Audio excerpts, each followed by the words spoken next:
Assalamualaikum warahmatullahi wabarakatuh. Salam sejahtera untuk kita semua. Salam, Om Swastiastu, Namo Buddhaya, salam kebajikan. Pemirsa Langkar yang kami hormati, langsung ngobrol dengan pakar. Senang sekali saya berjumpa dengan Anda semua. Hari ini adalah episode yang ketiga dan kami mendapat kehormatan kedatangan tamu luar biasa nih, Kapus Rukun Nomor Beragama, Bapak Dr. Wawan Junaidi. Hari ini kita akan membahas tentang tema memasifkan penguatan moderasi beragama bagi ASN Kementerian Agama. Apa kabar Pak Kapus? Kabar baik Pak Yasin. Waalaikumsalam warahmatullahi. Sehat Pak Kapus ya? Alhamdulillah sehat. Sering ke Kalimantan Pak ya? Ya ini aja seminggu hampir 2 kali. 2 kali. Baik Pak, kita langsung ngobrol tentang memasifkan Pak. Jadi menurut kacamata Kapus nih, seberapa masif nih Pak penguatan moderasi beragama bagi ASN Kementerian Agama Pak? Iya, kalau ditanya seberapa masif, alhamdulillah dengan arahan Gus Menteri, Pak Menteri Agama, ini kita sudah sesuai peta jalan ya, on the track-nya ya. Bahwasanya Pak Menteri mengamanatkan di dalam roadmap itu untuk seluruh ASN, bahkan beliau tidak menyisakan eselon 1, eselon 2 juga semua telah dilakukan penguatan moderasi beragama. Nah, kalau memang ini komitmen Pak Menteri yang juga harus diterjemahkan kepada seluruh ASN, maka saya pikir unit-unit kerja juga harus melakukan hal yang sama. Oh, iya. Ini kan salah satu program Menteri Pak ya, penguatan moderasi beragama Pak ya, dan semuanya juga didukung oleh dana ya Pak. Seberapa besar Pak dana-dana yang sudah keluar sepengetahuan Bapak Pak untuk kegiatan ini Pak? Ya, ini kan program prioritas Menteri. Iya. Dari 7 program prioritas Pak Menteri, salah satunya moderasi beragama.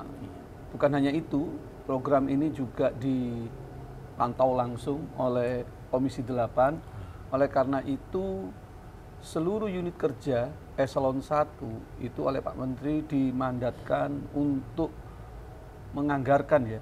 Kalau saya istilahnya untuk istilah keuangan program, tapi kalau sudah kita lakukan ini sebuah gerakan. Jadi gerakan moderasi beragama ini betul-betul sudah dianggarkan di setiap unit kerja sehingga tidak ada yang tersisa.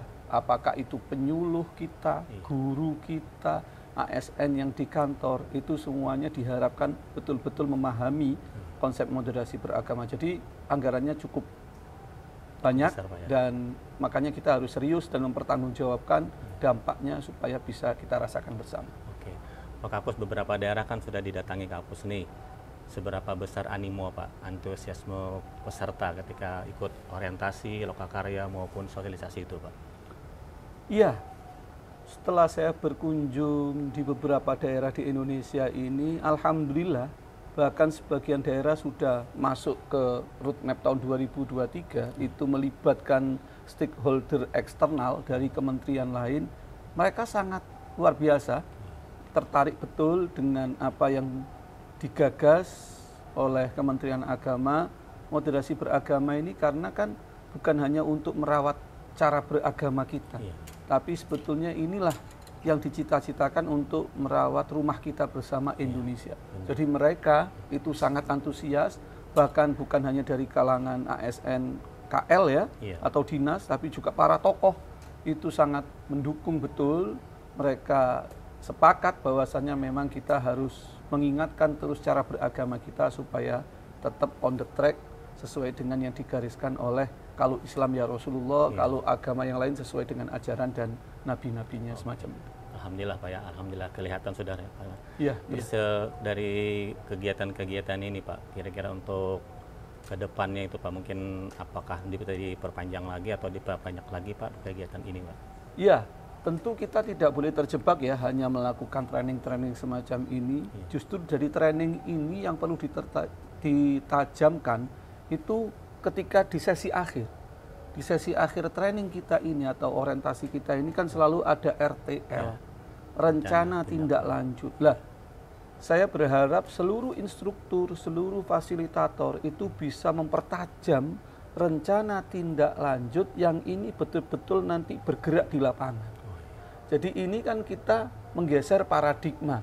Nah, paradigma ini harus kita tularkan kepada masyarakat luas sehingga betul-betul bisa menjadi gerakan. Dan tanpa rencana tindak lanjut yang nyata, saya khawatir ini hanya gagasan di atas meja. Nah, kita tidak mau terjebak di situ. Makanya saya ingatkan peserta-peserta orientasi, peserta penggerak dan seluruh model pelatihan kita, orientasi kita harus dikerucutkan membuat rencana tindak lanjut yang betul-betul nyata dan sesuai dengan segmennya. Tadi Pak Kaban menggarisbawahi Pak untuk yang RTA itu beliau minta yang inovatif dan kontributif gitu Pak ya. Mungkin ada contoh Pak beberapa daerah yang sudah melakukan RTA yang sifatnya inovatif dan kontributif itu Pak? Iya, contoh ada beberapa daerah itu kemarin saya melihat bentuk RTL-nya itu dia betul-betul memetakan segmentasi pasarnya. Jadi ketika kelompok pemuda lintas agama dan tokoh agama yang sudah senior, maka anak-anak muda ini membackup para tokoh yang sudah senior ini dengan cara apa? Bahwasanya pesan-pesan atau konten-konten moderasi yang dikeluarkan oleh para tokoh ini yang tentu didengarkan oleh masyarakatnya, itu dia kemas dalam model rekaman konten-konten yang bisa diupload di media sosial. Nah ini kan berarti menarik, ada sinergi antara segmentasi pasar yang tokoh yang sudah sepuh senior ini hanya dengan media tanpa media sosial, tapi anak muda menangkap itu sehingga pesan yang beliau sampaikan bisa lebih masif karena bisa diakses oleh semua kalangan. Sekarang sudah ini Pak ya, konten kreatif itu sudah banyak ya di medsos Pak ya, dan itu mungkin anak-anak muda kita juga tertarik untuk belajar moderasi beragama. Iya. Kalau di antara yang saya Bapak datang itu beberapa daerah dari tertentu itu ada Pak ya. Kalau yang kayak kemarin datang itu kan seperti bikin komik gitu Pak, teman-teman itu ya. Bikin juga grafiti-grafiti itu yang berhubungan dengan moderasi beragama itu Pak. Iya, saya pikir moderasi beragama ini bisa masuk ke semua segmen dan passion dari anak muda kita ya. Oleh karena itu kita jangan pernah mengekang atau membatasi kreativitas itu. Yang penting ini substansinya yang kita sebarkan. Dengan kita sudah menyebarkan substansinya dan audien kita sudah memahami apa artinya atau maksudnya, maka mereka akan melakukan dengan cara mereka sendiri.